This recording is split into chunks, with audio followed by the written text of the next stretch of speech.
Good evening. As we begin tonight, Phoenix police have made an arrest in the cold case murder of an 18-year-old woman. Good evening and thanks for joining us. I'm Mark Curtis. And I'm Kadiba Devine. Shelley Waite was strangled to death in her home back in 1986. And now, nearly 40 years later, police say that they have found the man responsible. 12 News journalist Chase Golightly is joining us live outside of Phoenix Police Headquarters. And Chase, they told you that this suspect has actually been on their radar since the very beginning. Creepy, Mark, that's right. This suspect is now 70 years old and is already behind bars, convicted for a separate murder that happened. Now, all this time later, police said that they finally had enough evidence to charge him. This is video taken 39 years ago, showing the day Phoenix police started their investigation into the murder of 18-year-old Shelley Waite. She was well-loved, well-liked, participated in multiple programs at her high school. Known to friends and family as Shelley, she had just graduated from Maryvale High School. Then on January 16, 1986, near 59th Avenue in Thomas, her sister walked into their Maryvale home and saw Shelley's lifeless body. Police said she was strangled to death. So this is a local kid growing up that her life was cut way too short. Sergeant Brian Bauer with Phoenix Police said it looked like a fight had happened in the room. Several items were missing. Investigators at the time had a list of suspects, including Alfred Green, a friend of Shelley's boyfriend at the time, but the evidence against him, not enough to file charges. The case went cold for nearly 4 decades. Then in 2016, the investigators went back over the case and discovered a piece of evidence wasn't processed for DNA. With the advancements in technology, that DNA was then be able to put into this new system where we were able to identify the suspect for this horrific crime. Police say the DNA came back belonging to Green, who's now 70 years old and was arrested while already serving a life sentence for a separate murder that happened 2 years after Shelley's death. This is Phoenix Police Department's oldest solved cold case after 39 years. Finally, bringing the Waite family one step closer to justice. They're very thankful. They're grateful for resolution. Green is now facing charges of first-degree premeditated murder. I want to be treated like a human being. During his initial appearance, prosecutors claimed Green strangled Shelley in her mother's bedroom, then stole jewelry and a gun, claiming he sold them right after her death. I know she did a lot of lying. Which Green denied. Well, I don't appreciate that they said I stole jewelry and sold it immediately. As for the motive to this murder, Bauer says investigators are still looking into it, planning on speaking directly with Green about this nearly 40-year-old crime he's accused of. Now, hours after police made this announcement, I did briefly speak with Shelley Waite's mother right here in the Valley. She told me that she doesn't want to comment on this situation at this time. The family's still gathering their thoughts on this arrest years after their loved one died. We're live in Phoenix tonight. Chase Golightly, 12 News. All right, Chase, thank you. The man who beat a Maricopa County Sheriff's deputy to death 3.5 years ago will spend the rest of his life in prison. A judge sentenced Clinton Hurley today after he pleaded guilty to 16 charges, including first-degree murder. In October of 2021, Deputy Juan Johnny Ruiz was booking Hurley into jail at a substation in Avondale when Hurley attacked him with a pair of medical shears. Ruiz died at the hospital days later. Today, Maricopa County Sheriff Jerry Sheridan announced that a plaque honoring Ruiz will be placed at the front of the sheriff's office and at the Law Enforcement Memorial in Washington, D.C. Tonight, police are asking for the public's help to solve a murder case in the West Valley. It was June of 2019 when 37-year-old Jasmine Holloway was shot and killed while driving home near 111th Avenue in McDowell in Avondale.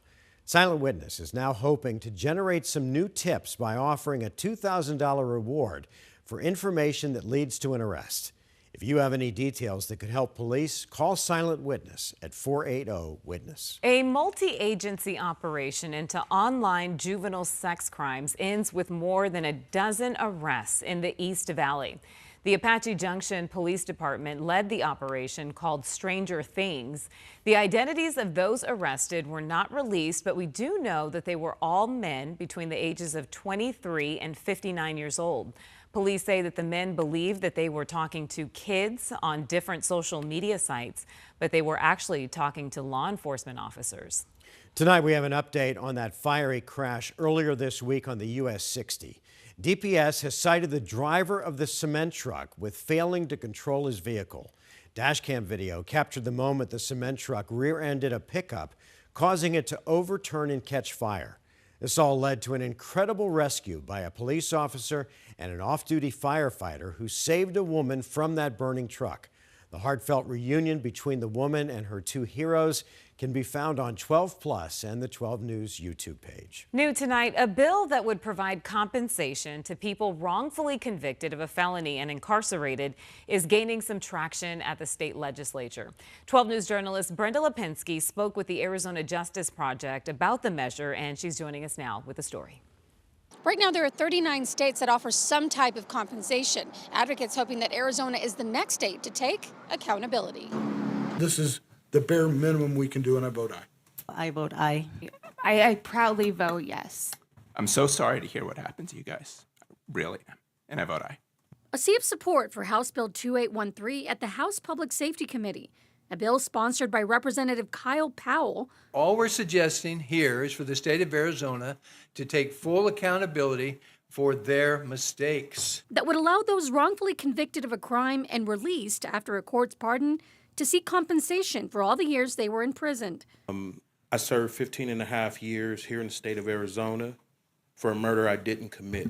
An experienced Khalil Rushdan says will not bring back time. Lost a number of family members. Wasn't able to raise my daughter, who was 6 years old when I went in. And, you know, the other things that I was subjected to while incarcerated. He considers the bill a step in the right direction. When you're sitting in prison innocent, no one is listening to you, that you didn't commit the crime. I mean, that has psychological effects, and that trauma is long lasting. And so that is something that we really want to address with this bill. Hope Delap, strategic legal counsel for the Arizona Justice Project, says those wrongfully locked up would be able to get 200% of the median income for the years they spent in prison and the ability to request more. And there's also some services available under the bill as well, mostly mental health treatment for a year after the court awards compensation, and then also educational services. So they could attend an educational institution, like a college, a 4-year program. They could get vocational or skills training. The bill also allows for all associated convictions and arrests to be expunged from the state and federal systems with records sealed, hoping to give people some shot at the life they lost. Now, if this bill passes, people have up to 2 years after the bill becomes effective to file a claim.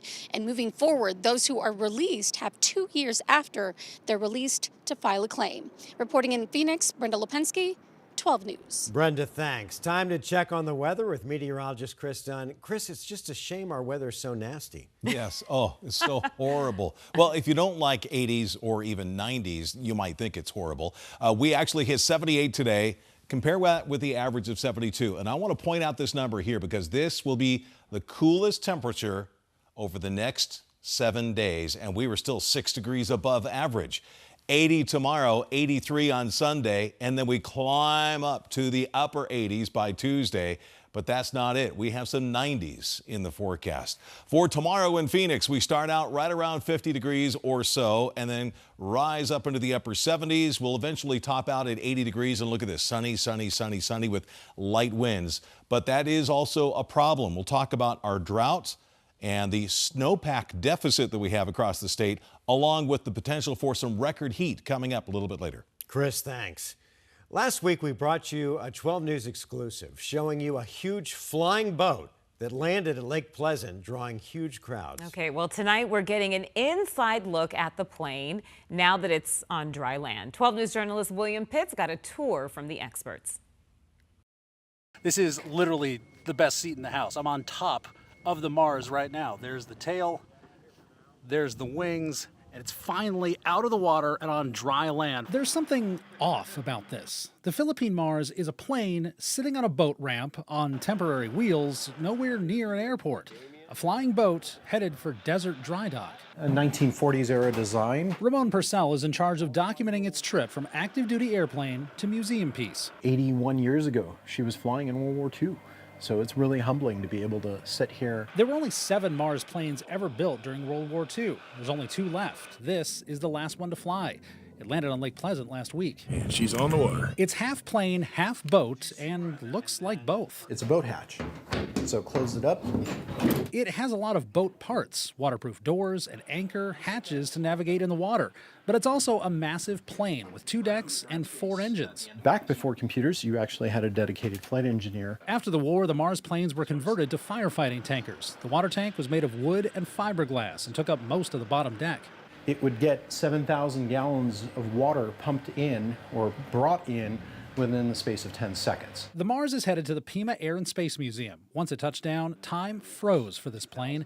Whatever was inside when the pilot left is what will always be there. Checklists, headsets, it all stays. And as an aircraft junkie, this has to be like, there's only 7 of these and only 2 of them still exist, and I get to sit in this. And every time I share the plane or have a story, I'm learning something new. The next thing to learn is how to get a plane this big 2 hours south by road when this plane wants to fly. And you can feel the wind. We're sitting up here 25 feet above the ground, so you can feel the aircraft move back and forth. So how do you get a plane this big to Tucson without flying it? It's just exactly how you put an elephant in a refrigerator, piece by piece. Marty Batura is in charge of the crew that's taking the Mars apart, piece by piece. It is a monumental project. You know, this is the last flying Mars in the world.